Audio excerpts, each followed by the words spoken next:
Hello students, welcome विजय nursing classes. तो students, आज की इस क्लास में डिस्कस करेंगे हम टॉन्सिलाइटिस के बारे में। तो फर्स्ट हम डिस्कस करते हैं introduction of the tonsillitis. And tonsillitis is a common condition characterized by inflammation of the palatine tonsils. तो डिएशन जो आपका टॉन्सिलाइटिस है एक हमारी कॉमन कंडीशन है जिसमें हमारे जो पेलेंटाइन टॉन्सिल्स होते हैं इसमें आपका इन्फ्लेमेशन डेवलप हो जाता है और इसी को हम आपका टॉन्सिलाइटिस बोलते हैं। तो डिएशन जो हमारे टॉन्सिल्स होते हैं एक आपके लिम्फोइड टिश्यूज होते हैं जो हमारे थ्रोट के बैक साइड में आपका लोकेटेड रहता है। और डिएशन के अलावा जो आपके टॉन्सिल्स होते हैं आपका जो हमारा इम्यून सिस्टम है उसमें भी आपका इंपॉर्टेंट रोल प्ले करता है। और डिएशन जो आपके टॉन्सिल्स होते हैं ये हमारे जो इन्फेक्शंस होते हैं उसके अगेंस्ट हमारे फाइट करते हैं और हमारे इम्यून सिस्टम को स्ट्रॉन्ग करने में हेल्प करता है।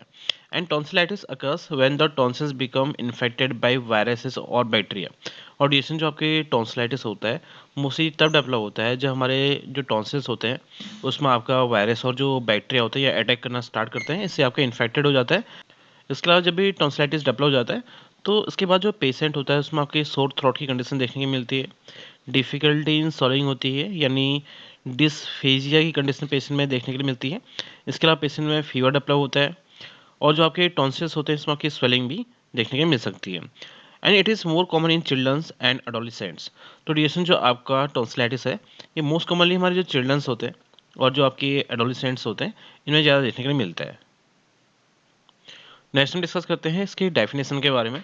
Tonsillitis is defined as a inflammation and infection of the tonsils caused by viral and bacterial microorganism resulting in pain, swelling and difficulty in swallowing।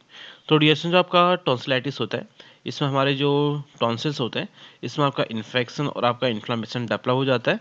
और डिएशन जो आपका इसमें इन्फेक्शन और इन्फ्लामेशन होगा ये आपका जो वायरस और जो बैक्टीरियाज होते हैं इसके थ्रू आपका डेवलप हो सकता है, जिससे पेशेंट में पेन और आपके जो टॉन्सिल्स होते हैं इसमें आपके स्वेलिंग देखने को मिल सकता है और पेशेंट में डिफिकल्टी इन swallowing भी हो सकता है। नेक्स्ट हम बात करते हैं टाइप्स ऑफ टॉन्सिलाइटिस के बारे में। तो डिएशन जो आपके टॉन्सिलाइटिस है मेनली आपके 4 टाइप के हैं।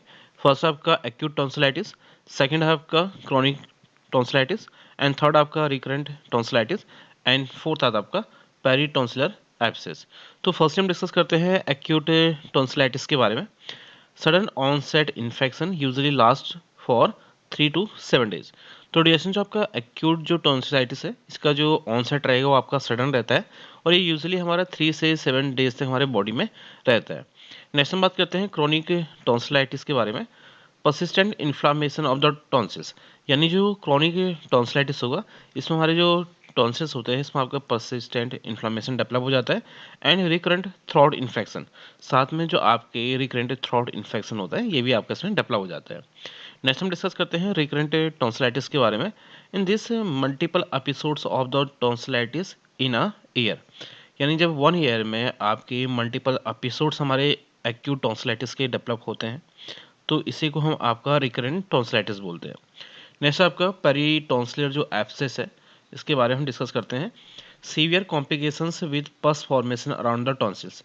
तो डिएशन जब भी हमारा जो पेरिटॉन्सिलर जो एब्सेस होता है इसमें जब हमारा क्रॉनिक टॉन्सिलाइटिस पेशेंट डेवलप हो जाता है या आपका रिकरेंट टॉन्सिलाइटिस होता है तो इसके थ्रू जो हमारे टॉन्सिल्स होते हैं इसमें आपका जो पस होता है उसका फॉर्मेशन होने लग जाता है, तो इसी को हम आपका पेरिटॉन्सिलर एब्सेस टॉन्सिलाइटिस बोलते हैं।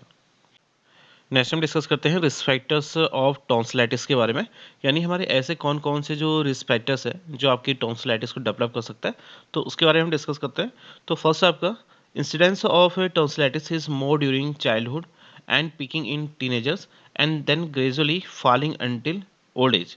तो ड्यूरेशन जो आपका टॉन्सिलाइटिस के डेवलप होने का जो इंसिडेंस होता है ये हमारी जो चाइल्डहुड एज होती है और आपकी जो टीनेजर्स होते हैं इसमें आपका पीक रहता है, इसमें ज़्यादा डेवलप होता है।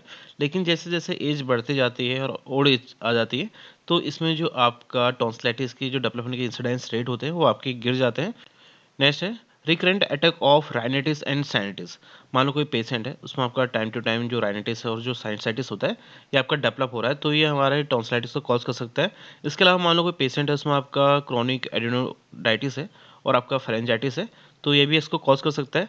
इसके अलावा कोई पर्सन है वो आपके जो इन्फेक्टेड इंडिविजुअल्स हैं उसके बार बार कॉन्टैक्ट में आ रहा है तो उसके थ्रू भी जो आपके बैक्टीरियाज वायरस होते हैं आपके अदर पर्सन में ट्रांसफ़र हो सकते हैं। नेक्स्ट आपका पुअर ओरल हाइजीन। मान लो हमारा जो ओरल हाइजीन है पुअर है, वेल मेंटेन नहीं है हम अपने माउथ को प्रॉपर क्लीन नहीं करते हैं, तो इसके थ्रू भी जो हमारे अदर बैक्टीरिया वायरसेस होते हैं वो आपके डेवलप हो सकते हैं और आपका टॉन्सिलाइटिस को डेवलप कर सकते हैं। और इसके अलावा मान लो हमारा जो इम्यून सिस्टम है वो वीक है या आपका कोई इम्यूनो कॉम्प्रोमाइज जो पेशेंट्स होते हैं, इनमें भी आपको जो टॉन्सिलाइटिस है इसके डेवलपमेंट के चांसेस बढ़ जाते हैं।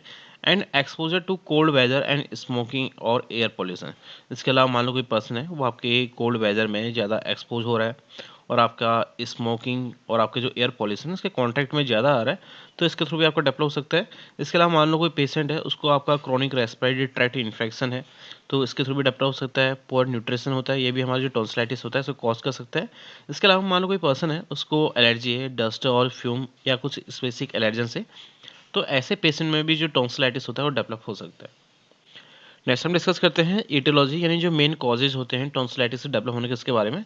तो डिएशन जो आपका मोस्ट कॉमनली जो कॉज होता है यानी मोस्टली जो केसेस होते हैं वो हमारे वायरल जो आपके टॉन्सिलाइटिस हैं इसके देखने में मिलते हैं, यानी जो वायरसेस होते हैं इसके थ्रू आपको डेवलप होता है। जैसे एक एग्जांपल है, तो जैसे आपका एडिनो वायरस हो गया, इन्फ्लुएंजा वायरस हो गया, एप्स्टीन बार वायरस हो गया और जो राइनो वायरस होते हैं, ये जो वायरस होते हैं ये हमारे जो टॉन्सिलाइटिस होते हैं इसको डेवलप कर सकता है।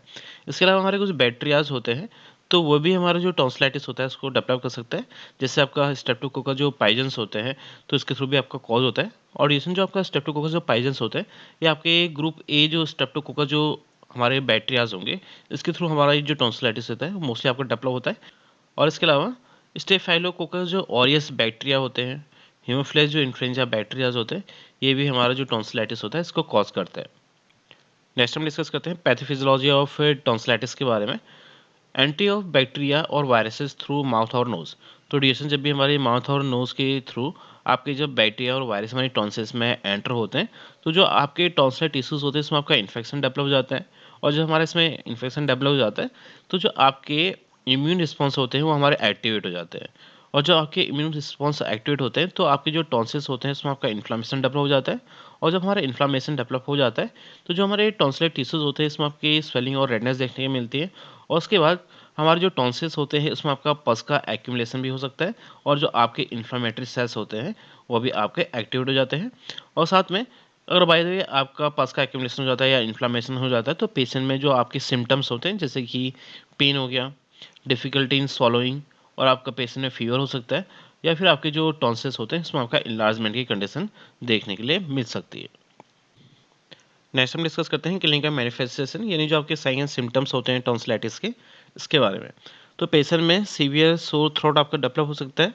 इसके अलावा पेशेंट में डिस्फेजिया की कंडीशन देखने को मिल सकती है, यानी पेशेंट को डिफ़िकल्टी इन swallowing होगा। इसके अलावा पेशेंट के जो टॉन्सिल्स होंगे उसमें आपके रेडनेस और आपके उसमें स्वेलिंग देखने को मिल सकता है। इसके अलावा जो टॉन्सिल्स होते हैं उसमें आपका वाइट और जो येलो पैचेज होंगे वो भी हम देख सकते हैं। इसके अलावा पेशेंट में हैलिटोसिस डेवलप हो सकता है, यानी पेशेंट में बेड ब्रीथ की कंडीशन देखने को मिल सकती है। इसके अलावा जो पेशेंट के सर्वाइकल लिम्फ नोड्स होते हैं वो भी आपका इलाजमेंट हो जाता है उसमें। इसके अलावा मान लो पेशेंट में हमारा क्या है इन्फेक्शन एंटर हो गया है, वायरस एंटर हो गया है, तो ऐसी कंडीशन में पेशेंट में आपका फीवर डेवलप हो जाता है। और मान लो पेशेंट में फीवर डेवलप हो गया है, तो ऐसे पेशेंट में हमको चीज़ देखने को मिलता है और साथ में हमको डायाफोरेसिस की कंडीशन देखने को मिलती है, यानी पेशेंट में एक्सेसिव स्वेटिंग भी डेवलप हो जाता है। इसके अलावा पेशेंट में हेडेक देखने को मिलेगा, फटीग होता है पेशेंट को, लॉस ऑफ एपिटाइट होगा, यानी इसको हम मेडिकल टर्म में एनोरेक्सिया बोलते हैं, यानी पेशेंट में एनोरेक्सिया डेवलप हो सकता है। इसके अलावा पेशेंट को ईयर पेन होगा, तो डिएशन ईयर पेन को हम मेडिकल टर्म में ओटेल्जिया बोलते हैं। और आपका हॉर्सनेस ऑफ वॉइस होगा, स्लीप एपनिया की कंडीशन देखने को मिल सकती है। और आपके जो टॉन्सिल स्टोन्स होते हैं वो आपकी जो क्रोनिक टॉन्सिलाइटिस की जब कंडीशन डेवलप हो जाती है, तो इसमें पेशेंट में टॉन्सिल्स के जो स्टोन्स होते हैं वो भी देखने को मिल सकते हैं। नेक्स्ट हम बात करते हैं डायग्नोस्टिक फाइंडिंग्स, यानी जो इसकी इन्वेस्टिगेशंस होती हैं उसके बारे में। फर्स्ट हम पेशेंट का हिस्ट्री कलेक्शन करेंगे और आपका फिजिकल एग्जामिनेशन परफॉर्म करते हैं। और जब हम पेशेंट का फिजिकल एग्जामिनेशन परफॉर्म करते हैं, तो पेशेंट की जो टॉन्सिल्स होते हैं उसमें आपके इलाजमेंट हमको देखने को मिल सकता है और उसमें आपका इन्फ्लामेशन की कंडीशन में हमको देखने की मिल सकती है। इसके अलावा मान लो पेशेंट में जो आपका टॉन्सिलाइटिस है उसका क्रॉनिक स्टेज डेवलप हो गया है, तो पेशेंट में जो आपके टॉन्सिल्स होते हैं वहाँ पर पस का फॉर्मेशन भी हम देख सकते हैं और साथ में जो वाइट एक्सुडेट्स होते हैं वो भी आपके डेवलप हो जाते हैं। इसके अलावा पेशेंट की जो नेक में जो लिम्फ नोड्स होते हैं उसमें भी आपका स्वेलिंग हमको देखने को मिल सकता है। इसके अलावा थ्रोट स्वेट कल्चर हम करते हैं, यानी जो आपकी बैक्टीरियल इन्फेक्शन है इसको आइडेंटिफाई करने के लिए हम थ्रोट स्वैब कल्चर करते हैं। इसके अलावा पेशेंट का हम रैपिड एंटीजन डिटेक्शन टेस्ट करते हैं ताकि जो आपके स्ट्रेप्टोकोकल जो इन्फेक्शन है उसको हम डिटेक्ट कर सकें। इसके अलावा पेशेंट का हम कंप्लीट ब्लड काउंट करते हैं यानी सीबीसी परफॉर्म करते हैं। इसके अलावा हम पेशेंट में मोनोस्पॉट टेस्ट परफॉर्म कर सकते हैं ताकि जो आपकी इन्फेक्शियस जो मोनोन्यूक्लियोसिस है उसको हम आइडेंटिफाई कर सकें। नेक्स्ट हम डिस्कस करते हैं मेडिकल मैनेजमेंट ऑफ टॉन्सिलाइटिस के बारे में। तो डिस्टेंस अगर हमारा डिजीज़ का जो कॉज है वो आपका बैक्टीरियल इन्फेक्शन है, यानी जो बैक्टीरियल इन्फेक्शन वो कंफर्म है, तो ऐसे पेशेंट को ट्रीट करने के लिए हम एंटीबायोटिक जो ट्रीटमेंट होता है प्रोवाइड करते हैं। जैसे कि मान लो पेशेंट में ग्रुप ए जो स्ट्रेप्टोकोकाई बैक्टीरिया वो प्रेजेंट है, तो इसके लिए जो ड्रग ऑफ चॉइस रहता है वो आपका पेनिसिलिन रहता है, तो पेनिसिलिन हम प्रोवाइड कर सकते हैं। और मान लो कोई पेशेंट है उसको आपका पेनिसिलिन से एलर्जी है, तो ऐसे पेशेंट को हम एमॉक्सिलिन या फिर आपका जो एजिथ्रोमाइसिन जो ड्रग होती है वो प्रोवाइड कर सकते हैं। इसके अलावा अगर हमारा जो कॉज है वो वायरस रहता है, वायरस के थ्रू आपका जो टॉन्सिलाइटिस है वो आपका डेवलप होता है, तो ऐसे पेशेंट को एंटीवायरल थेरेपी प्रोवाइड करते हैं, जिसमें हम पेशेंट को एसाइक्लोविर जो ड्रग होती है प्रोवाइड कर सकते हैं। इसके अलावा हम पेशेंट को एनाल्जेसिक्स और जो एंटीपायरेटिक जो ड्रग्स होती हैं जैसे कि पैरासीटामोल और आइब्रूफिन जो ड्रग होती हैं प्रोवाइड करते हैं। इसके अलावा पेशेंट को हम एसिटाइल सैलिसिलिक जो एसिड होता है और कभी कभी हम पेशेंट को कोडिन सल्फेट जो ड्रग होती है वो प्रोवाइड कर सकते हैं ताकि जो पेन है और जो पेशेंट डिस्कम्फर्ट है उससे पेशेंट को हम रिलीव कर सकें। इसके अलावा हम पेशेंट को जो सपोर्टिव थेरेपी होती है जैसे कि आपका वार्म सलाइन से आपका गार्गल करा सकते हैं और पेशेंट में हमारा एडिक्वेट फ्लूइड इनटेक करा सकते हैं, पेशेंट को प्रॉपर रेस्ट प्रोवाइड कर सकते हैं और आपका पेशेंट को सॉफ्ट डाइट देके हम पेशेंट को सपोर्टिव थेरेपी प्रोवाइड करते हैं। इसके अलावा पेशेंट में मान लो इन्फ्लामेशन ज़्यादा हो चुका है तो उसको रिड्यूस करने के लिए और पेन को भी रिड्यूस करने के लिए पेशेंट को हम NSAID ड्रग यानी नॉन स्टेरॉइड एंटी इन्फ्लामेटरी जो ड्रग्स होती हैं वो आपका प्रोवाइड कर सकते हैं। नेक्स्ट हम डिस्कस करते हैं सर्जिकल मैनेजमेंट ऑफ टॉन्सिलाइटिस के बारे में। तो उसको ट्रीट करने के लिए हम टॉन्सिलेक्टमी परफॉर्म करते हैं, यानी जो आपका टॉन्सिस है उसको सर्जिकली हम कम्प्लीटली रिमूव करते हैं।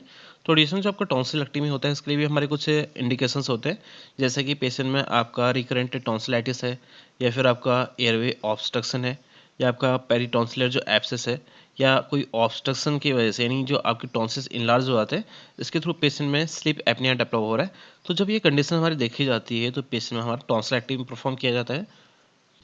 नेक्स्ट सर्जरी आपका एडिनो टॉन्सिलेक्टमी पेशेंट में परफॉर्म किया जाता है, जिसमें जो टॉन्सिल्स होते हैं और आपके जो एडिनोइड्स होते हैं इसको आपका कम्प्लीटली रिमूव किया जाता है।